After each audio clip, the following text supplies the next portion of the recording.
impromptu stream here. I'm going through some experiments with the microwave sintering.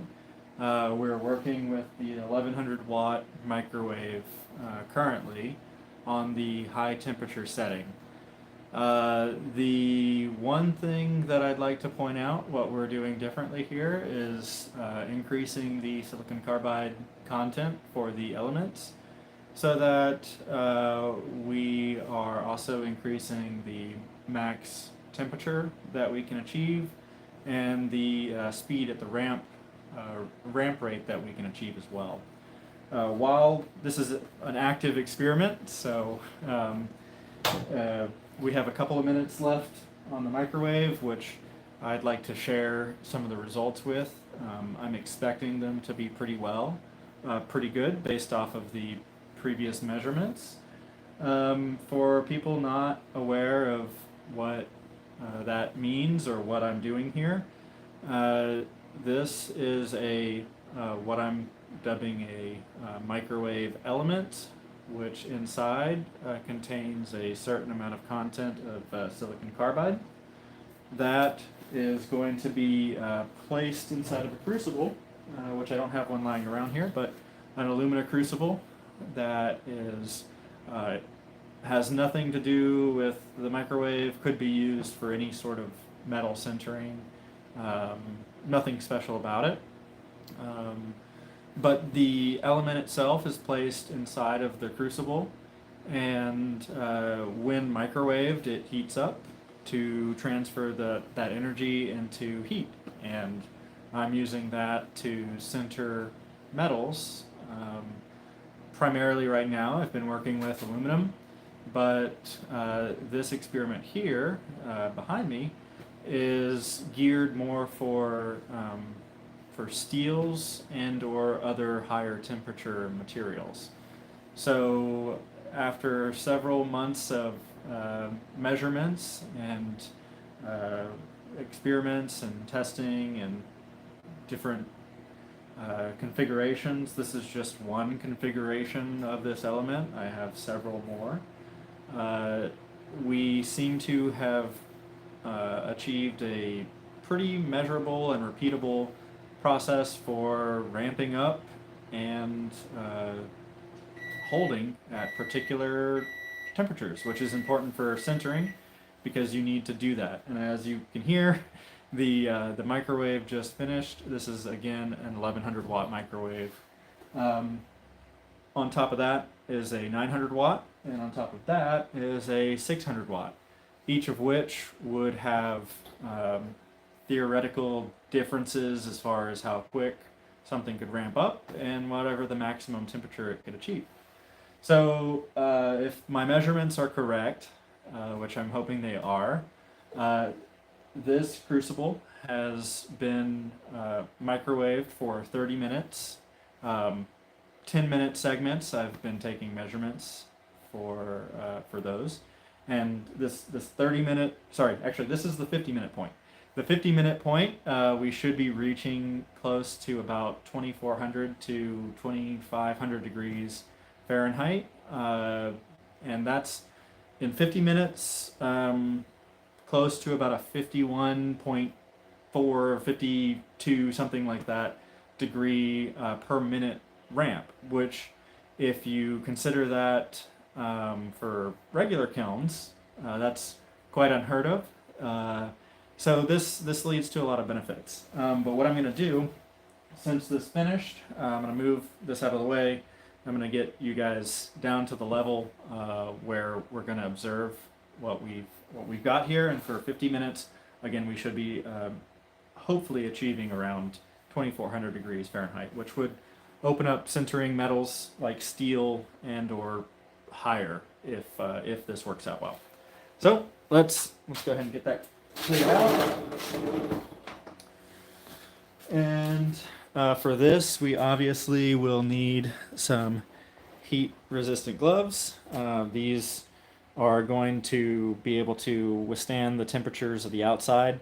The nice thing about the microwave sintering that you see here is that the outside of the crucible is definitely not as hot as the inside. So what we can do is manage it with these. These are just regular sort of barbecuing gloves that go up to a certain degree threshold.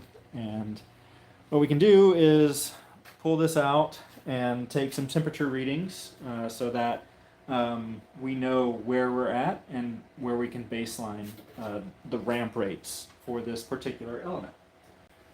So again, just so you see, this is just a regular microwave. The crucible is a ceramicish or alumina crucible right there. And we'll pull that out and get you guys lower so that you can see what's going on here. And you always want to make sure that you have your heat resistant gloves, because again, you don't want to be burned for something stupid like this. So safety first, and we'll lower you guys down. Okay, and let's adjust this so you can kind of see what we're doing.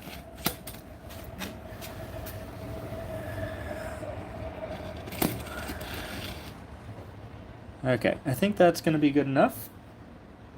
So hopefully you can hear that okay with the train going by. But what I'm going to do here is just measure the outside temperature of the crucible, just so I have a feel for it, and so that you guys too. I wouldn't expect the outside to be too hot, because what's doing the heating is on the inside, that single element. So we have about a 392 degree max on the outside, which is pretty reasonable with some regular gloves like this. And what I'm going to do now is take the lid off. Be careful about that. Oh yeah, so that's going to be red hot. Let's see if I can get you guys positioned a little better.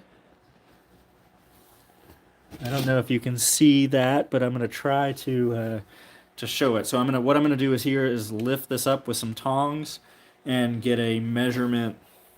So let me grab the tongs. So just some regular steel tongs.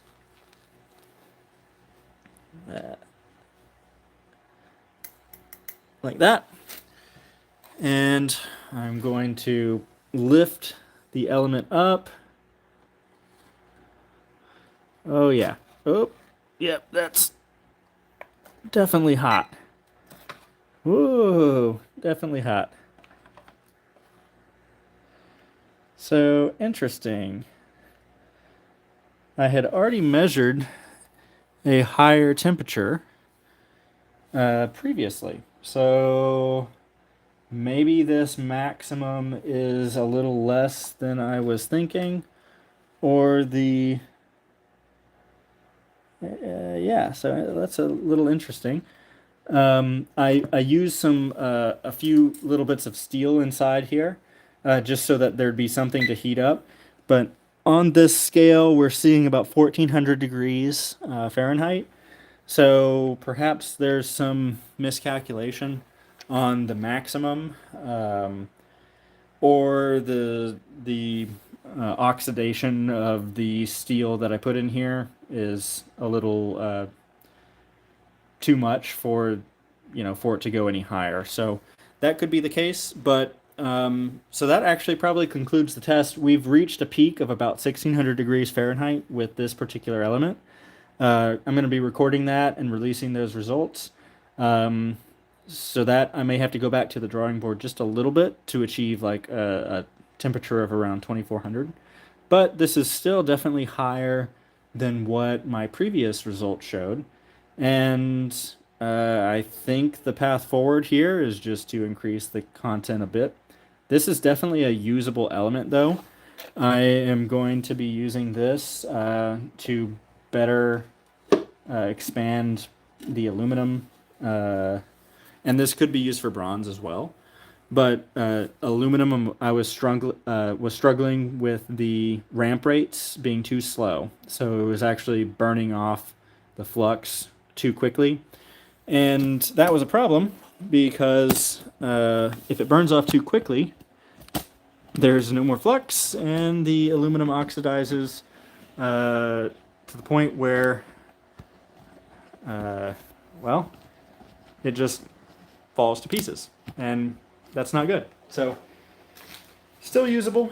Unfortunately, I didn't quite reach the temperature that I was hoping for, but I did reach a peak at one point of 1600 degrees, and I think with maybe 20% or 30% more silicon carbide or a slightly bigger element or possibly a dual element setup, that I could reach those temperatures much higher and should open up the steels, titaniums, if we can figure out how to reduce the reactivity, and possibly more materials itself. So anyway, this has gone on a little longer than I was hoping for, but promising results and more to come soon.